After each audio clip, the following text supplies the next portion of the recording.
Bonjour à toutes et à tous, j'espère que vous allez bien. Je voulais vous parler aujourd'hui du grand remplacement, donc je voudrais commencer par prononcer des gros mots. Le grand remplacement, c'est deux gros mots absolument tabous, enfin de moins en moins quand même, mais si vous les prononcez dans les cénacles qui vont bien, vous êtes expulsé immédiatement.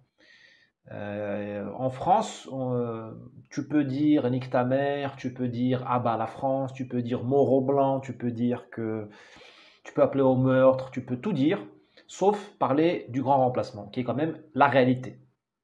Ou à la limite, une certaine lecture de la réalité. Il n'y a rien d'insultant dans le grand remplacement. Je ne comprends pas pourquoi toute la moraline, tout le regard moralisant s'abat, écrase de tout son poids les gens qui osent parler du grand remplacement, quitte à leur causer la mort sociale. Je veux dire, si c'est plus grave de dire nique ta mère ou d'appeler au meurtre des Français ou de traiter les Français de fascistes ou de traiter ou de dire que Jésus est pédé, comme l'a dit un gars sur France Inter payé par nos impôts. Voilà. Donc voilà le pays dans lequel nous vivons et ce n'est pas un hasard parce que nous avons aujourd'hui, nous vivons une époque très morale, très moralisante. Toutes les époques sont morales, moralisantes. Sauf que la nôtre, elle est plus coincée que les années 50. Les véritables coincés, les bourgeois coincés, vivent maintenant. Ils sont bobos, ils sont à patinette, ils travaillent à la défense, mais ils sont coincés. Ils sont remote office, en télétravail, mais ils sont coincés, ils sont beaucoup plus coincés que nos prédécesseurs, que leurs prédécesseurs, la grande bourgeoisie française du 19e siècle ou du 20e. Et cette morale bourgeoise, elle a la trouille. Elle a la trouille que la vérité soit dite sur son bilan désastreux. Et le grand remplacement, qui est réel, il fait partie, ce n'est qu'un chapitre, un tout petit chapitre du bilan désastreux, de la faillite, du bilan de faillite, de la liquidation judiciaire de cette bourgeoisie, qui a eu faux sur tout. Et donc, elle s'accroche, elle fera de tout son possible pour empêcher les gens de parler du grand remplacement, quitte à ruiner des vies, quitte à briser des carrières, quitte à faire mourir de faim, voire mettre en tôle des gens qui disent la vérité. Le grand remplacement n'est rien d'autre que le fruit amer de l'immigration, qui est une politique de la bourgeoisie française depuis 40 ans, de droite et de gauche. Les immigrés n'ont pas forcé les frontières françaises. On ne va pas trop les charger ce soir. Hein. Les immigrés sont rentrés dans du gruyère. Moi, j'ai de la famille qui est rentrée en France dans du gruyère, illégal. D'accord? Donc, je sais de quoi je parle. Les immigrés n'ont pas, à ma connaissance, il n'y a pas eu de débarquement de division marocaine ou algérienne ou turque à la frontière des Vosges ou à Nice. Les gens sont rentrés de manière parfois illégale, pas toujours, consensuelle. Vous avez toujours la puissance publique pour les expulser, vous ne le faites pas. Parce que la bourgeoisie ne vous laisse pas, ne permet pas à l'État de les expulser, à l'État de les expulser. Le grand remplacement n'est que le fruit amer, un des nombreux fruits amers de la politique d'immigration de masse, qui est une politique publique en France. Ces immigrés reçoivent l'AME, la CAF, tout ça, sans avoir de papier. Donc ils ne débarquent pas de la planète Mars, et vous n'êtes pas obligé de les prendre. Ils n'arrivent pas avec des Kalachnikov. D'accord? Le grand remplacement, c'est le fruit amer de l'immigration. Et je le répète parce que la bourgeoisie ne veut pas qu'on le répète. Parce que si on dit cette vérité-là, le récit s'effondre. Cette bourgeoisie nous domine. Elle nous écrase de tout son poids, de toute son influence, sur la base d'un récit. Et dans ce récit, il y a le fait que l'immigration est heureuse. L'immigration est une chance pour la France. Or, il s'avère que c'est une fake news. Probablement la plus grande fake news de ce 21e siècle, en tout cas de la première moitié du 21e siècle, c'est le fait de dire que l'immigration est une chance pour la France. Elle ne l'est pas. C'est un fiasco complet. Évidemment, il y a ici ou là des exceptions merveilleuses des immigrés, assimilés ou pas, je dis bien assimilés ou pas, qui rendent des grands services à la France, et dont la France a besoin. Mais là, on parle d'une minorité. L'immigration est un fiasco. La bourgeoisie, de droite comme de gauche, ne veut pas que vous le disiez. Parce que si vous le dites, si ça devient une idée commune, eh bien, elle n'a plus qu'à déguerpir, qu'à plier les bagages et s'en aller. Quand un patron d'entreprise, quand un PDG rate une fusion-acquisition, quand son chiffre d'affaires se dégrade, ou quand il met en faillite son entreprise, eh bien, il se barre, il se casse. Les actionnistes le mettent en déroute et l'obligent à partir.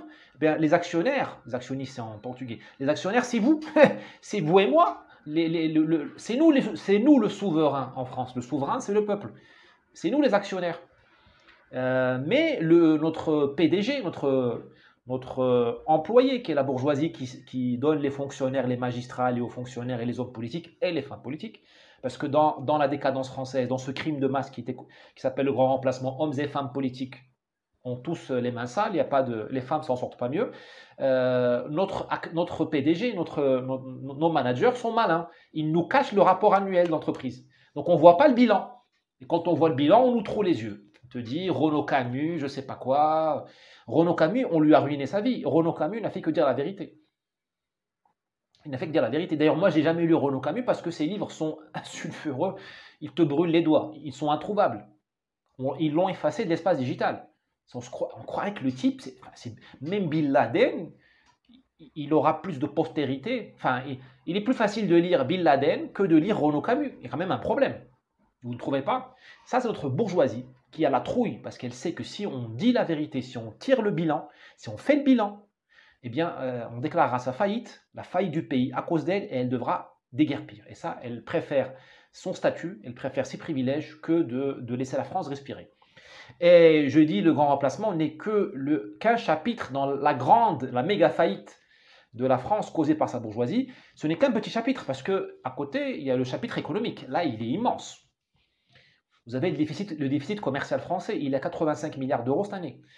La différence entre le grand remplacement et le déficit commercial, c'est que le déficit commercial, il est invisible.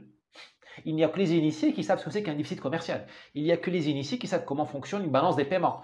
La plupart des gens ne comprennent pas comment fonctionnent les comptes publics. Quand on leur dit un déficit commercial, ils disent oui, voilà, bon. Ils comprennent le découvert bancaire. Enfin, moi, je ne vaux pas mieux que ces personnes-là, hein, mais vous voyez ce que je veux dire. Alors que le grand remplacement, il est visible.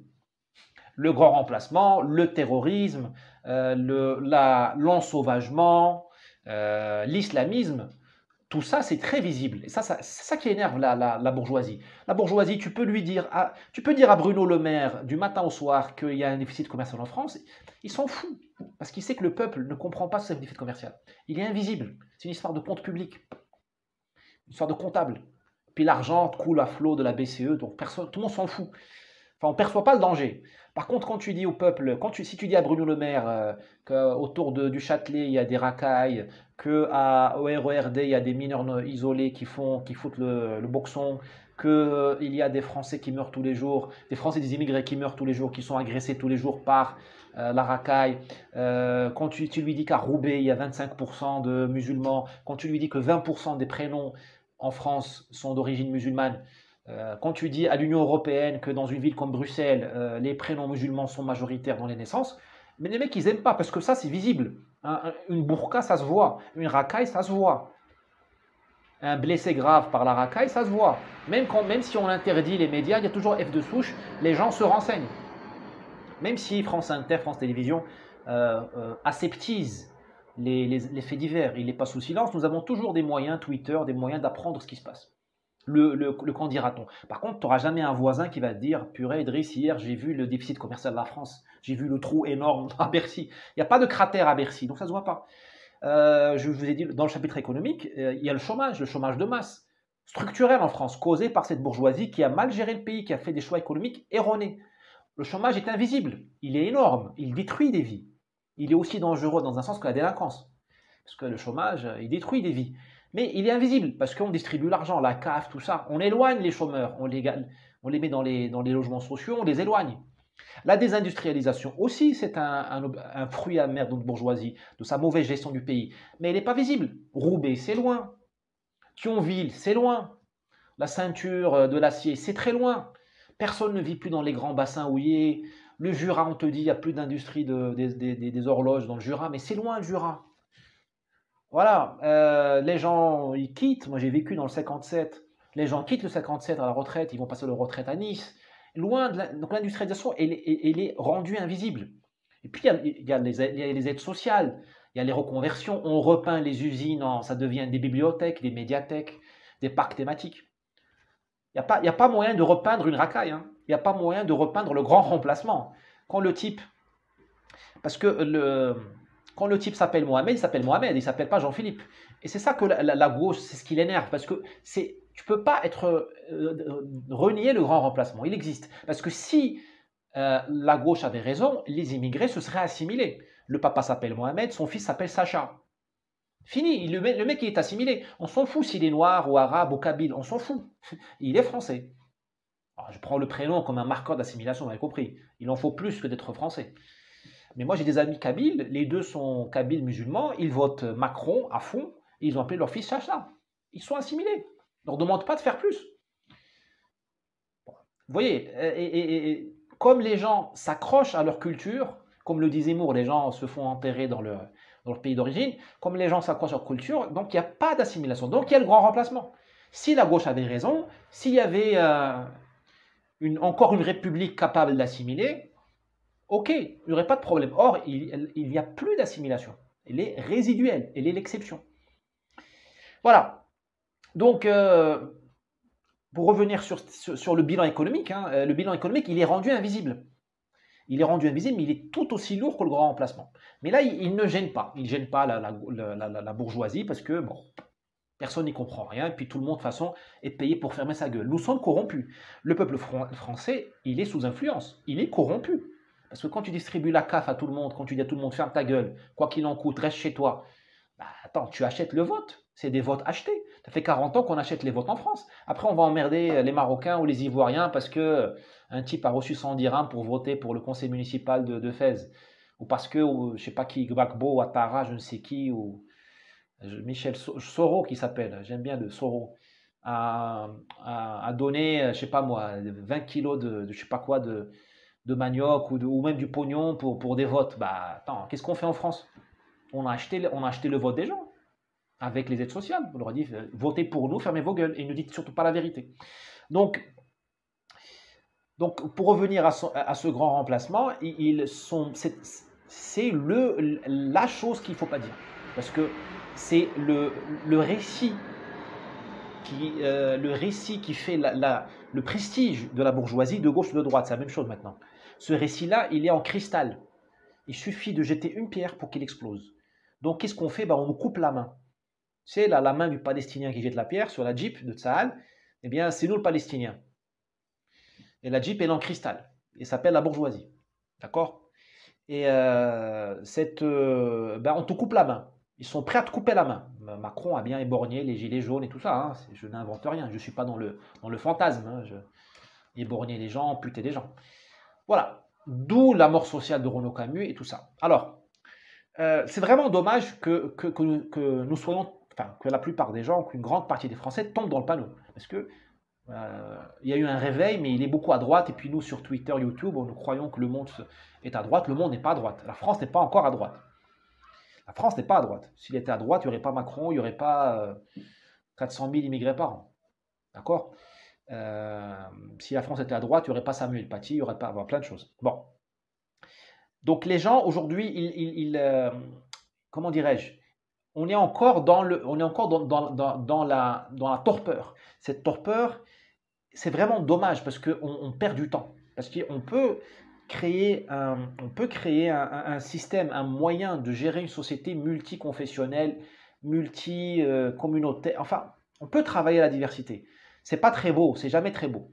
C'est une société du ressentiment.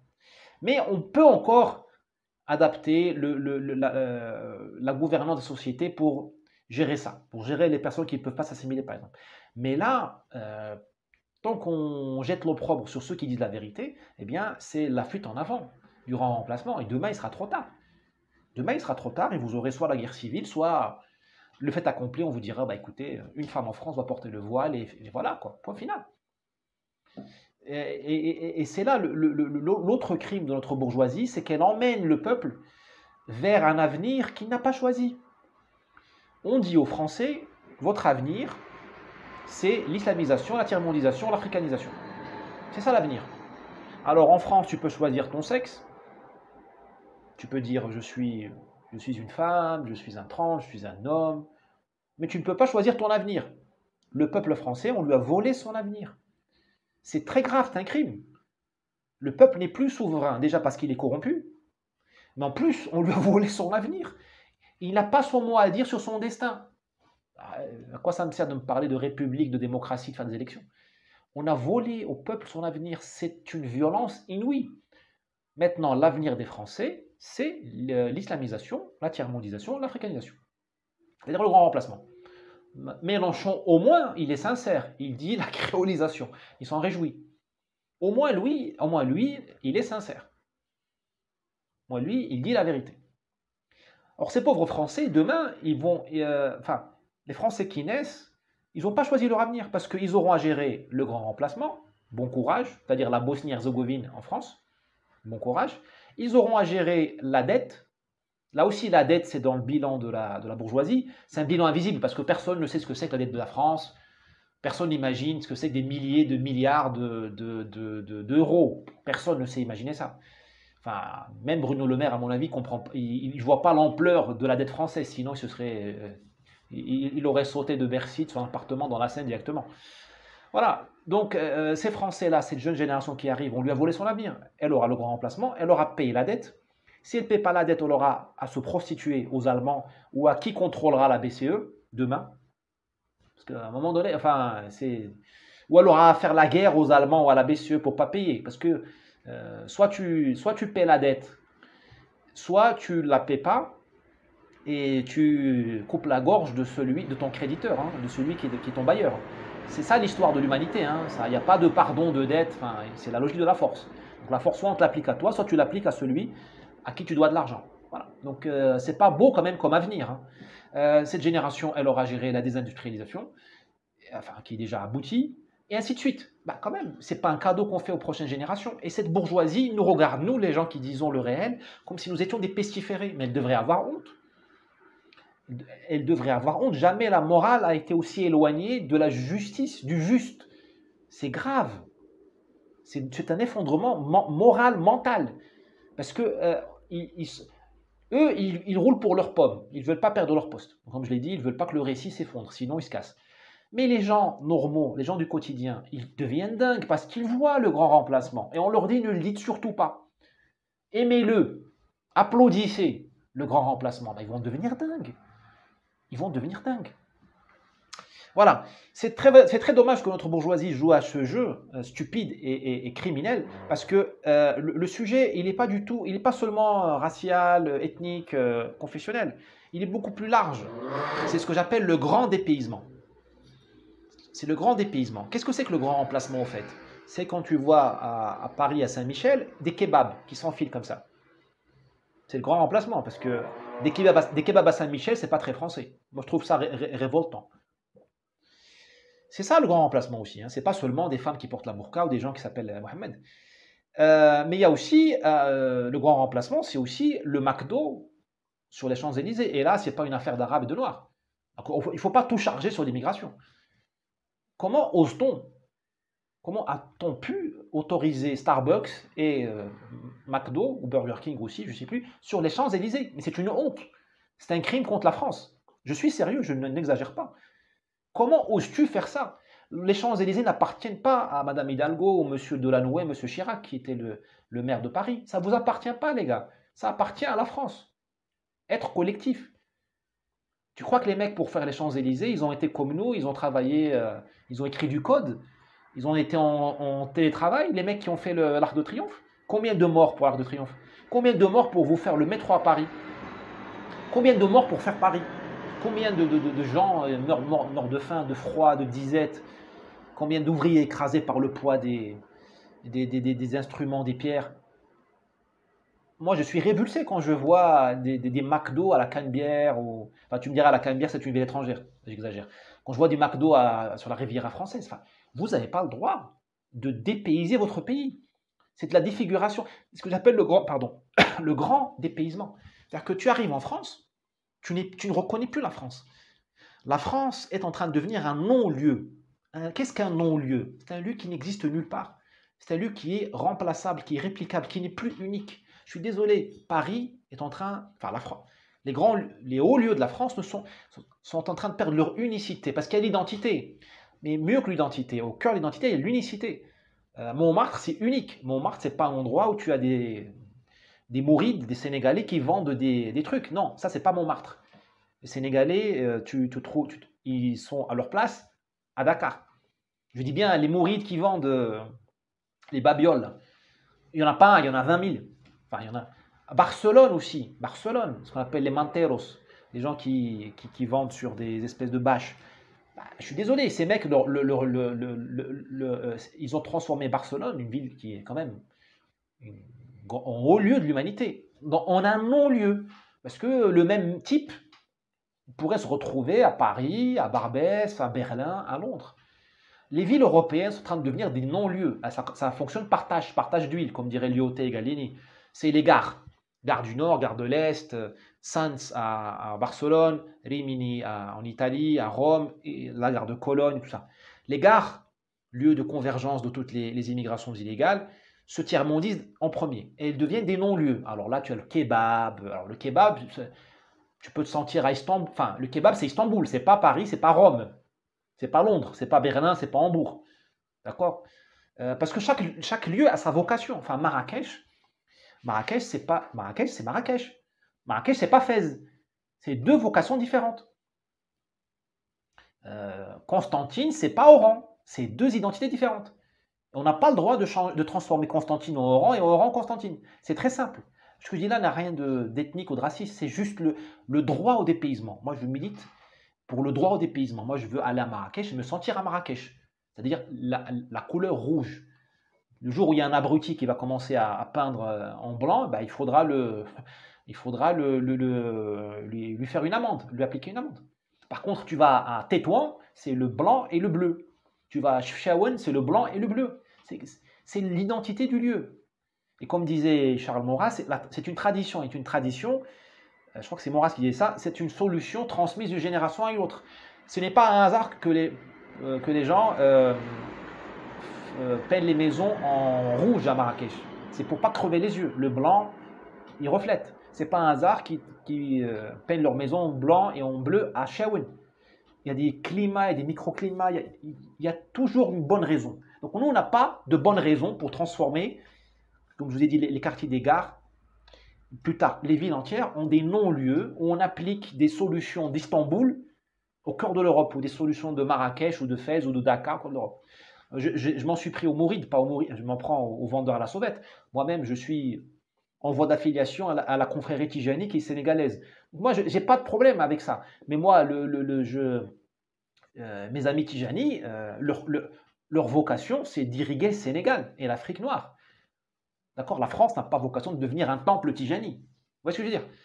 Comme l'Afrique n'a pas vocation à devenir un McDo géant, comme le Maroc n'a pas vocation à devenir je sais pas moi, Montmartre ou Pigalle. C'est pour ça qu'on a sorti les colons. C'est pour ça qu'il y a eu une décolonisation.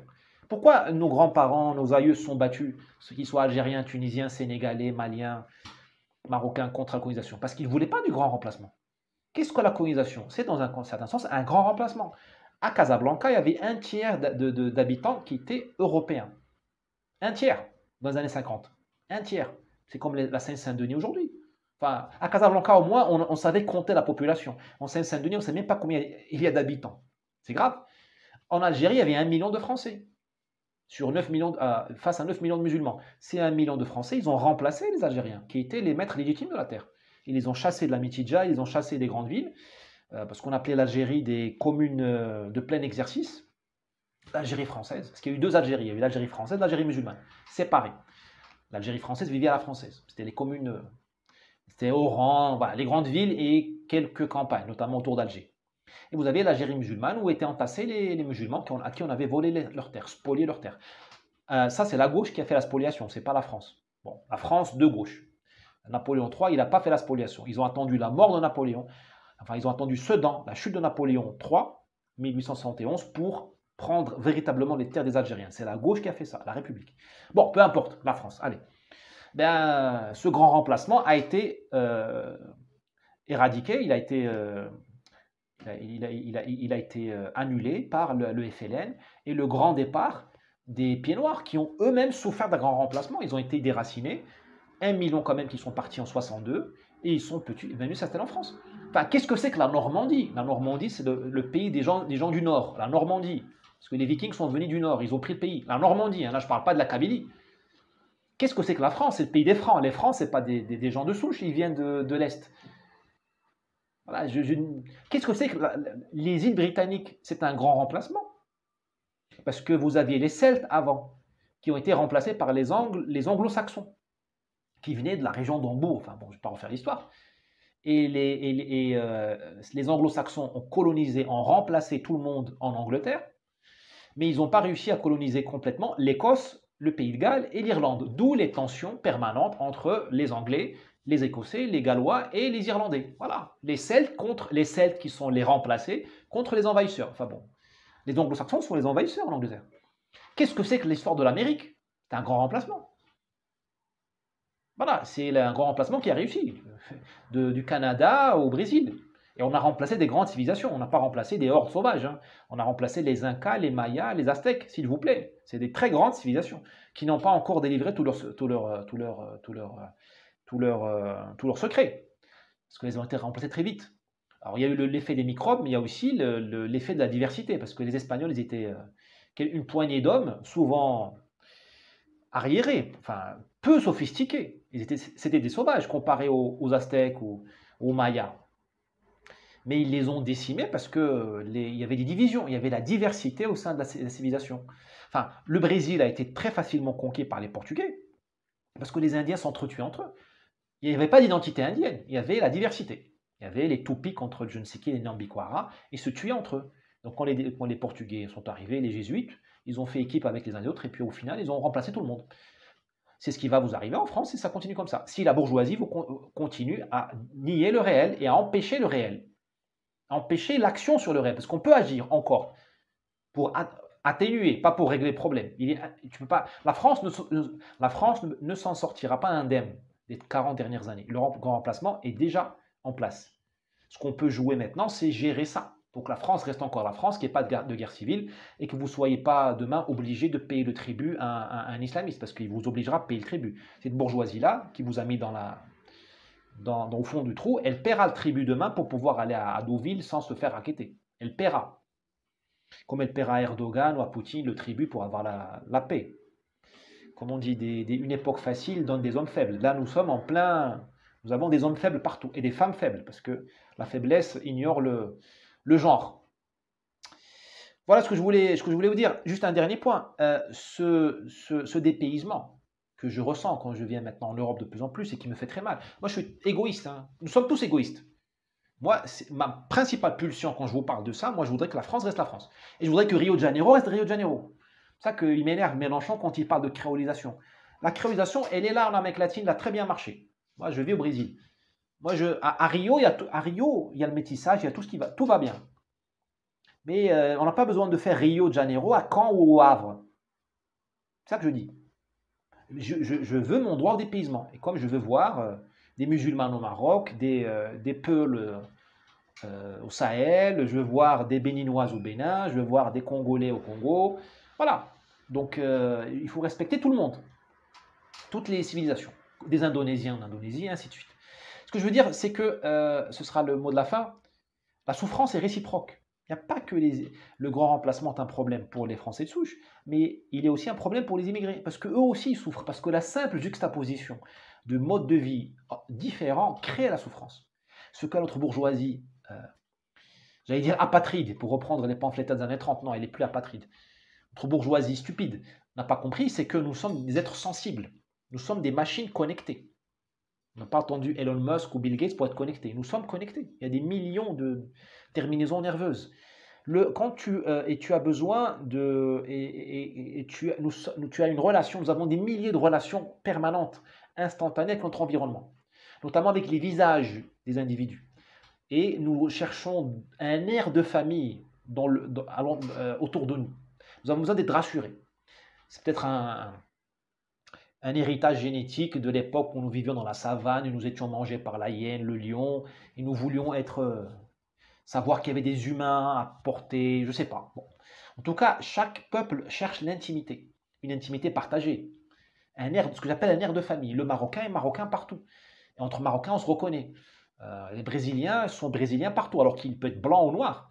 Tu prends un noir brésilien, tu le mets en Afrique, moi je le reconnais, au milieu des Congolais. Parce qu'il y a un comportement, il y a une sensibilité. Et quand tu mélanges les gens, eh bien, tu mets les sensibilités différentes en présence. Et là, il y a un choc. La collaboration n'est pas spontanée. Ce qui est spontané, c'est le malaise. Le malaise identitaire vient avant. La collaboration, le métissage, ça, c'est pour une petite élite.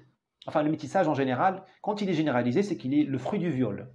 Les Brésiliens sont métissés parce qu'on a violé les Indiennes et les esclaves, hein, d'accord? Ça, la réalité. Après, il y a eu ils y ont pris goût. Enfin, je schématise, il faut dire que les Portugais aimaient les femmes maures, parce qu'ils aimaient les femmes arabes, qui étaient les femmes des maîtres, parce qu'on aime toujours la femme du maître, ou la femme d'autrui, et donc ils sont venus en Amérique du Sud, ils ont trouvé des femmes qui ressemblaient aux morts. Bon, donc ici ils sont mélangés. Mais le métissage de masse, en général, c'est le fruit de la violence. Le métissage spontané, la collaboration, c'est pour une petite élite, soit de commerçants. D'ailleurs, les peuples des grands commerçants, souvent des peuples d'élite, hein. Tu prends les Peuls, tu prends Venise. Parce que le commerçant, il a un câblage mental différent du paysan ou de l'ouvrier. Il est très flexible. Lui, il est prêt à la diversité. Ou c'est le mélange spontané, c'est pour des génies comme Proust, je sais pas moi, Albert Londres, Albert Camus. Bon là, mais là, on est déjà dans du génie. Pour le commun des mortels, spontanément, ce qui se passe, c'est le malaise, c'est la compétition, la concurrence. Et là, le grand remplacement, qui est le fruit de l'immigration, il est aussi le nom de cette concurrence que les musulmans ressentent quand ils voient une femme qui n'est pas voilée. Enfin, pas tous les musulmans, bien sûr. Enfin, le français de souche, il est choqué quand il voit une femme voilée, mais sachez que la musulmane, elle est choquée quand elle voit une femme française libérée. Et c'est la faute à personne. Moi, je n'en veux ni à l'une ni à l'autre. Parce que j'en veux à l'imbécile, à l'idiot, au criminel qui les a mis au même endroit. On ne peut pas avoir deux normes concurrentes au même endroit. C'est ça le problème. C'est pour ça que les gens, dans leur chair, c'est pour ça qu'ils n'arrivent pas à le dire, ils ont parfois honte, dans leur chair, ils ressentent et c'est question de chair. Tu vois, tu aimes tes gamins parce qu'ils te ressemblent. Tes gamins ne te ressemblent pas par hasard. La nature, elle n'est pas bête. La nature n'est pas bourgeoise, sinon nous serions morts il y a longtemps. La nature n'est pas bête, elle n'est pas bourgeoise. La nature, elle a bien fait les choses. Elle a fait en sorte que tes gamins te ressemblent. Parce que comme ça, tu leur donnes tout ce que tu as. Tu te sacrifies pour eux. Sinon, s'il n'y avait pas d'avantage concurrentiel, j'allais dire, à ce que tes gamins te ressemblent, eh ils seraient d'une autre couleur. Mais non. Pourquoi il y a des races? Pourquoi il y a un air de famille? Parce que dans l'air de famille, quand tu es rassuré, quand tu habites, on habite un endroit, on ne vit pas dans un endroit, on habite. Les Français habitent la France, c'est-à-dire qu'ils l'ont façonné sur 2000 ans pour en faire leur maison. Tu prends un Breton, tu le mets en Corse, ou un Breton, tu le mets en Alsace, il est chez lui, même s'il n'a pas l'accent, même s'il il ricane, il râle à cause de la température. Le Marocain, on a façonné le Maroc pour que se sentir à la maison. Et là, quand tu te sens à la maison, quand tu habites l'endroit, eh bien là, tu donnes le meilleur de toi-même. Tu travailles, tu te maries, tu écris des livres. Quand tu es tout le temps agressé dans ta sensibilité par autrui, par l'autre, qui est une antithèse à ce que tu es, eh bien tu es tout le temps énervé, tu es tout le temps irrité. Ça donne une société de pleureuses. Des pleureuses chez les Français de souche, mais c'est des pleureuses dans l'immigration. Dans l'immigration en France qui est traversée par un sentiment de persécution, un syndrome de persécution, on croirait dans un film de Hitchcock. Je crois que c'était Vertigo, le gars qui était persécuté. Ou de Rousseau. Rousseau sans le talent, malheureusement. C'est ça le problème. Tout le monde a l'air persécuté, mais je les comprends. Sincèrement, je les comprends, parce que la simple juxtaposition des différences crée la persécution. Parce que autrui est une antithèse à ce que tu es. Il te dit, tes valeurs ne sont pas bonnes, regarde, moi je pratique le contraire et je vis bien, je suis tranquille. Et en plus, il te prive, et là c'est charnel, il te prive de cette confirmation que tu veux trouver dans l'autre. Confirmation dans la manière de parler, la manière de se moucher, la manière de pleurer, la relation à l'amour, dans les hiérarchies. En France, la femme, elle est ici. Chez nous, au Maroc, elle est ici. Nous, en France, on a du mal. Je dis nous, moi je me rappellerai toujours et j'arrive pas à conclure. Je suis arrivé pour la première fois aux États-Unis, j'étais à Orlando, je prends un taxi, c'était un Marocain. Bon. Et on discute, il avait un énorme van à l'américaine, un Ford. Et on discute, je lui dis c'est ma première fois aux États-Unis, il me dit écoute mon gars, je ne sais pas si tu vas rester ici, mais sache, si tu t'installes ici, ne te marie pas avec une Américaine. Je dis pourquoi. Il m'a dit, aux États-Unis, il y a d'abord la femme, ensuite les enfants, ensuite le chien de compagnie, ensuite le mari, c'est-à-dire toi. Je n'ai pas apprécié, enfin, je n'ai pas compris. Maintenant, avec le temps, 10 ans sont passés, je comprends. Ayant fait un mariage mixte avec une sud-américaine, je comprends très bien ce qu'il dit. Et c'est ça le sujet. Chez vous, il y a des hiérarchies qui sont pas discutables. Moi, je m'en fous. Moi, je ne veux même pas discuter ça, le féminisme. C'est votre culture, c'est votre tradition. Ce sont vos aïeux qui vous l'ont donné. Il faut la préserver. Et chez nous, il y a une autre culture où la femme n'est pas l'égale de l'homme. Eh bien, qui a tort? Ben, c'est l'imbécile qui met en juxtaposition deux peuples qui ont des hiérarchies différentes, des normes différentes. Il ne faut pas en vouloir aux musulmans parce qu'il est musulman. C'est comme ça. Après, on peut toujours discuter les droits des... On peut toujours discuter sur la réforme de l'islam, sur... Moi, vous connaissez ma position sur le sujet. Mais le vrai débat, c'est ce crime commis par la bourgeoisie, ce crime parfait, parce qu'on n'a même pas le droit de le dénoncer. Sinon, on a la mort sociale. Bon, que Dieu nous vienne en aide et vive la France.